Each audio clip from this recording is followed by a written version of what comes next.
জাতীয় থেকে আন্তর্জাতিক, প্রান্তিক জনপদ থেকে নগর চারপাশে ঠিক কি ঘটছে এই মুহূর্তে তা নিয়ে আয়োজন এখন চারদিক। আপনার সঙ্গে আছি আমি সতীর্থ কর্মকার। অন্তর্বর্তী সরকারের 4-5 জন উপদেষ্টা একটি বিশেষ দলের পক্ষে কাজ করছে।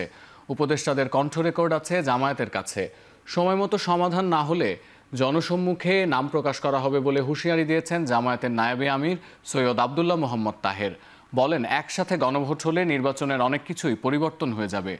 সকাল 11টা থেকে 12টা পর্যন্ত রাজধানীর বিভিন্ন সড়কের দুই পাশে অবস্থান নেয় দলগুলোর নেতাকর্মীরা। মৎস্য ভবন এলাকায় মানববন্ধনে অংশ নেন জামাতের শীর্ষ নেতারা। তারা বলেন, সকল ভোট মূল্যায়ন নিশ্চিত করতে পিআর পদ্ধতি প্রয়োজন। এদিকে ইসলামী আন্দোলনের কেন্দ্রীয় নেতারা মতিঝিলের শাপলা চত্বরে মানববন্ধন করে। এছাড়া বাংলাদেশ খেলাফত মজলিস, দৈনিক বাংলার মোড়ে, বাংলাদেশ নেজামে ইসলাম বায়তুল মোকাররম জাতীয় মসজিদের উত্তর গেইটে, খেলাফত মজলিস পুরানো পল্টন মোড়ে, বাংলাদেশ খেলাফত আন্দোলনের নেতাকর্মীরা শাহবাগে অবস্থান করেন। তারা সরকারের উদ্দেশ্যে বলেন, সুষ্ঠু নির্বাচন করতে 5 দফা দাবি মেনে নিতে হবে।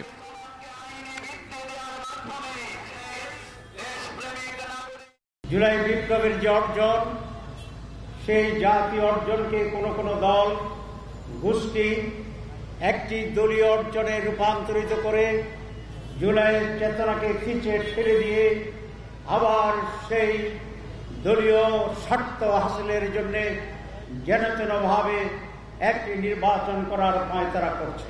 নিরপেক্ষ প্রশাসন এবং সিভিল এবং পুলিশ প্রশাসনকে আবার দলীয়করণ করার জন্য এক মহা ষড়যন্ত্র হচ্ছে।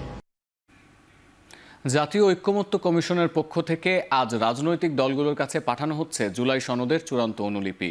তবে সংস্কার প্রস্তাব বাস্তবায়নের উপায় নিয়ে কোনো সুপারিশ থাকছে না। কমিশন জানিয়েছে, এ সংক্রান্ত প্রস্তাব পরে অন্তর্বর্তী সরকার ও দলগুলোর কাছে আলাদাভাবে দেয়া হবে। শুক্রবার সনদ স্বাক্ষর অনুষ্ঠান হবে জাতীয় সংসদের দক্ষিণ প্লাজায়। ইতোমধ্যে অনুষ্ঠান শুরু হয়েছে আয়োজনের প্রস্তুতি।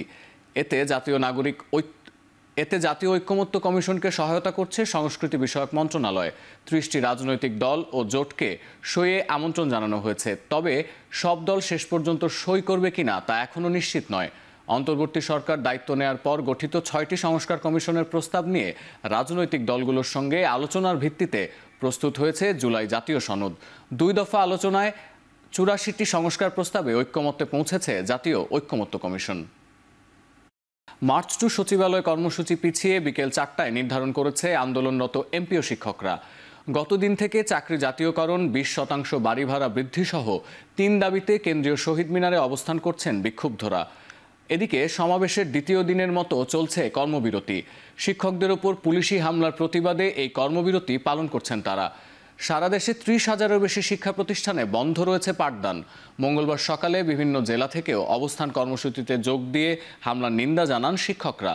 তারা বলছেন, 20% বাড়ি ভাড়া, 1500 টাকা মেডিকেল ভাতা ও কর্মচারীদের জন্য 75% উৎসব ভাতার প্রজ্ঞাপন জারি না করা পর্যন্ত কোনো শিক্ষক শ্রেণী কার্যক্রমে অংশগ্রহণ করবেন না।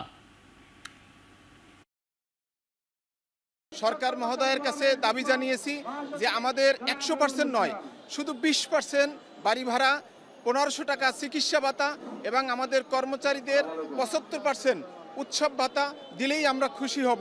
স্কুল, কলেজ, মাদ্রাসার শ্রেণী কার্যক্রম কিন্তু নেই, শিক্ষা ব্যবস্থা স্থবির হয়ে গেছে। আমি মনে করছি সরকার এই মুহূর্তে আমাদের দাবি মেনে নেওয়ার দরকার। আমাদের উপর এই নির্যাতিত হামলা চালিয়েছে, আমি আর তীব্র নিন্দা জানাচ্ছি, কারণ তারাও কোনো না কোনো শিক্ষকের হাত দিয়েই আজকে এই পর্যন্ত আসছে। প্রজ্ঞাপন জারি না করা হয় তাহলে আগামী কাল থেকে এর চেয়ে কঠোর পদক্ষেপ কর্মসূচি পালন করবে। সমস্ত শিক্ষা প্রতিষ্ঠান বন্ধ করে দেওয়া হবে। হয়রানি কমাতে জামিন হওয়ার পর 1 ক্লিকেই সেই জামিন আদেশ কারাগারে চলে যাবে বলে জানিয়েছেন আইন উপদেষ্টা আসিফ নজরুল। সকালে হাইকোর্টে এক অনুষ্ঠানে তিনি এই ঘোষণা দেন। বলেন, বিচার বিভাগের আলাদা সচিবালয় অন্তর্বর্তী সরকারের সময়ই হবে। মঙ্গলবার হাইকোর্টের এক অনুষ্ঠানে তিনি এই ঘোষণা দেন। সেখানে আইন উপদেষ্টা বলেন, এখন থেকে জামিন হওয়ার পর 1 ক্লিকেই সেই আদেশ চলে যাবে কারাগারে। এর আগে 12টা ধাপে কারাগারে বেইল বন্ড যেত, এখন থেকে বেইল বন্ড অনলাইনে যাবে। সাধারণ মানুষের হয়রানি কমাতে এ উদ্যোগ নেওয়া হয়েছে। তিনি আরও বলেন, বিচার বিভাগের পৃথক সচিবালয় অন্তর্বর্তী সরকারের সময়ই হবে।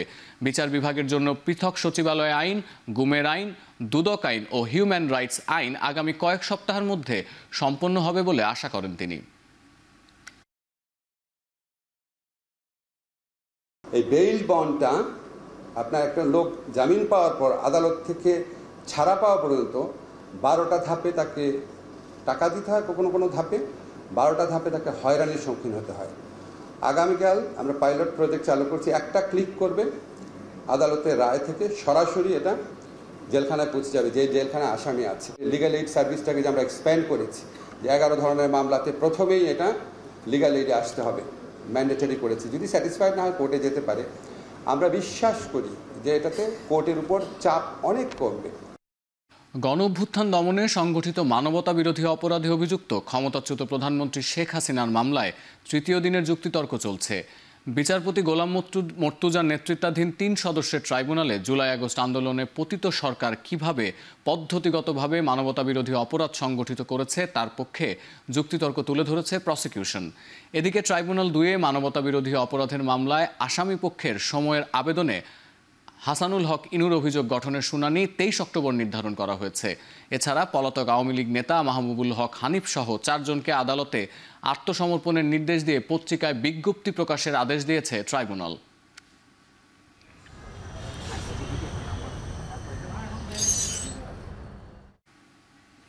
দুর্নীতিগ্রস্ত ব্যক্তিকে নির্বাচনে মনোনয়ন না দিতে দলগুলোর প্রতি আহ্বান জানিয়েছেন দুর্নীতি দমন কমিশনের চেয়ারম্যান ডক্টর আবুল মোমেন।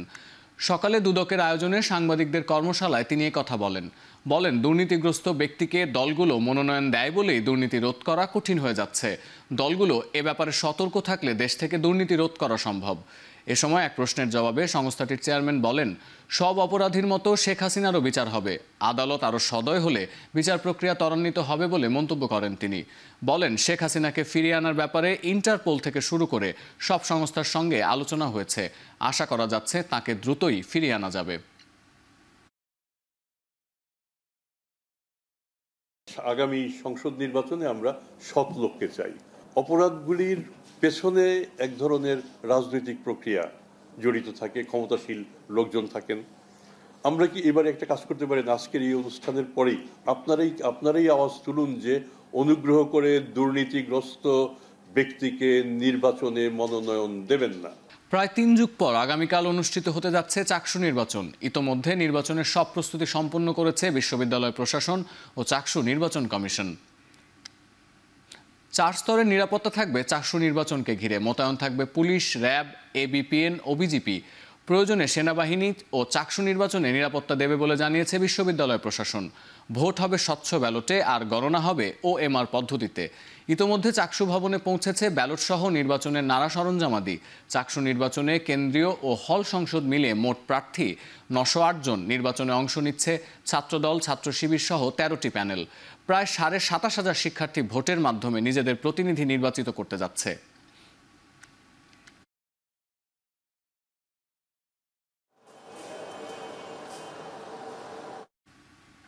জামাত ইসলামীর আমির ডাক্তার শফিকুর রহমানের সঙ্গে সৌজন্য সাক্ষাৎ করেছেন ঢাকাস্থ ডেনমার্কের রাষ্ট্রদূত ক্রিশ্চিয়ান ব্রিক্স মোলার। রাজধানীর বসুন্ধরায় আমিরে জামায়াতের কার্যালয়ে অনুষ্ঠিত হয় এই সাক্ষাৎ ও প্রাতরাশ বৈঠক। বৈঠকে বাংলাদেশের আসন্ন জাতীয় নির্বাচনকে অত্যন্ত গুরুত্বপূর্ণ বলে উল্লেখ করেন উভয় পক্ষ। নির্বাচন যাতে অবাধ, সুষ্ঠু ও গ্রহণযোগ্যভাবে সম্পন্ন হয় সে লক্ষ্যে ডেনমার্কের সার্বিক সহযোগিতা ও কারিগরি সহায়তা কামনা করা হয়। এছাড়া টেকসই গণতন্ত্র ও গণতান্ত্রিক প্রতিষ্ঠানগুলোর স্বাধীনতা নিশ্চিত করা নিয়ে গঠনমূলক আলোচনা হয় বৈঠকে। উভয় পক্ষ ভবিষ্যতে বাংলাদেশ ও ডেনমার্কের মধ্যে দ্বিপাক্ষিক ব্যবসা, বাণিজ্য, বিনিয়োগ ও অর্থনৈতিক সহযোগিতা আরও জোরদার করা হবে বলে আশাবাদ ব্যক্ত করেন।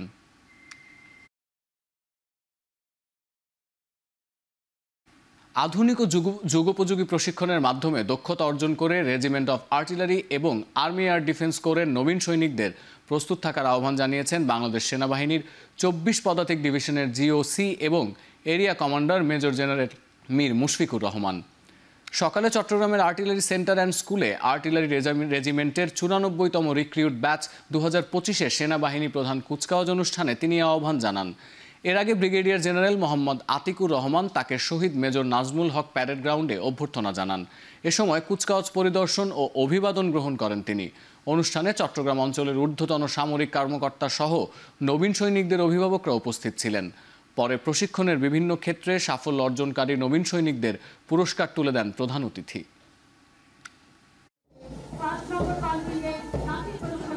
এবার খেলার খবর। এশিয়ান কাপ বাছাইয়ের ফিরতি লেগে হংকং চায়নার ঘরের মাঠে খেলতে নামছে বাংলাদেশ। কাইতাক স্পোর্টস পার্কে ম্যাচ শুরু হবে সন্ধ্যা 6টায়। প্রথম লেগে অবশ্য 7 গোলের জমজমাট ম্যাচ উপভোগ করেছে ফুটবল ভক্তরা। সেখানে 3-4 গোলে হারলেও শেষ পর্যন্ত সম্ভাবনা টিকিয়ে রেখেছিল বাংলাদেশ। ম্যাচটিতে জিততে হলে ফরোয়ার্ডদের পাশাপাশি রক্ষণ ভালোভাবে সামলাতে হবে ডিফেন্ডারদের। জিতলে টিকে থাকবে হামজা জামালদের এশিয়ান কাপ খেলার সম্ভাবনা, আর হারলেই আনুষ্ঠানিকভাবে ছিটকে যেতে হবে বাংলাদেশের লক্ষ্য। তাই বাংলাদেশের লক্ষ্য থাকবে হংকং থেকে পূর্ণ 3 পয়েন্ট নিয়ে দেশে ফেরা। কমলাপুর স্টেডিয়াম ও বাফুফে সংলগ্ন মাঠে একই দিনে উদ্বোধন করা হলো অ্যাস্ট্রো টার্ফ। মঙ্গলবার সকালে কমলাপুরে টার্ফ উদ্বোধন করেন যুব ও ক্রীড়া উপদেষ্টা আসিফ মাহমুদ সজীব ভুইয়া। ফিফার অর্থায়নে প্রায় 16 কোটি টাকা ব্যয়ে বসানো হয়েছে দুটি নতুন টার্ফ। বাফুফে ও গ্রিনফিল্ড নামের একটি প্রতিষ্ঠানের সমন্বয়ে টার্ফের তদারকি চলবে আগামী ডিসেম্বরের মধ্যেই শেষ হবে কমলাপুর স্টেডিয়ামের সংস্কার কাজ। মাঠগুলোতে মহানগর লীগ ও বয়স পর্যায়ের বিভিন্ন টুর্নামেন্ট আয়োজনের পরিকল্পনা করছে বাফুফে। পাশাপাশি রেফারিদের কোর্সগুলো কমলাপুর স্টেডিয়ামে করার পরিকল্পনা আছে দেশের ফুটবল নিয়ন্ত্রক সংস্থাটির। বাফুফে ফিফার অর্থায়নে একটা এক্সেলেন্স সেন্টার করার বিষয়ে কাজ করে যাচ্ছিল। ইতিমধ্যে আমরা রামুতে একটা জায়গা কনফার্ম করেছি, 15 একর জায়গা, যেটা আমরা বাফুফেকে দিব এবং সেখানে অদূর ভবিষ্যতে আমাদের একটা এক্সেলেন্স সেন্টার থাকবে ডেডিকেটেড ফর ফুটবল। আপনারা জানেন বাইরেও আমরা শুধুমাত্র যেই ইনফ্রাস্ট্রাকচার আমাদের পূর্ববর্তী সময় ছিল সেগুলো সংস্কার ছাড়াও নতুন কিছু উদ্যোগ গ্রহণ করেছি। ধন্যবাদ জানাতে হচ্ছে আমাদের ফিফা প্রেসিডেন্ট জিয়ানি ইনফ্যান্টিনোকে এবং ফিফার head of development committee chairman Sheikh bin Al খালিফাকে, কারণ ওনারাই কিন্তু ফরওয়ার্ড প্রোগ্রামের আন্ডারে এই আর্টিফিশিয়াল টার্ফ আজকে আমাদেরকে সহযোগিতা করেছে।